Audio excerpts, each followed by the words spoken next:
दोस्तों आज अपना एनालिसिस नहीं होगा, इसका मैं कारण बता देता हूँ। मैं छुट्टी पे नहीं जा रहा हूँ, आपका टीसीएस रेलवे छुट्टी पर है। तो 19 तारीख, 20 तारीख और 21 तारीख को कोई भी एग्जाम नहीं है।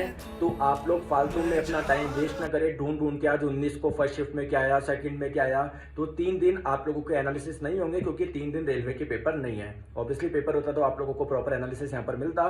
तो जो बाकी क्लासेज है वो रिवीजन करिए। पिछली 2 शिफ्ट के आधार पर जो भी चीजें पूछी जा रही है उसके लिए मैं वीडियो बना रहा हूँ। जैसे अभी मैं शाम को 4 बजे आप लोगों के लिए मिरर यानी दर्पण के कुछ क्वेश्चन कराने वाला हूं, क्योंकि आपको पता है दर्पण के क्वेश्चन आ ही रहे हैं। हर शिफ्ट में 2-2 क्वेश्चन एटलीस्ट आ रहे हैं, लेंस के बहुत आ रहे हैं। तो बढ़िया तैयारी करो और मस्त रहो। Thank you so much.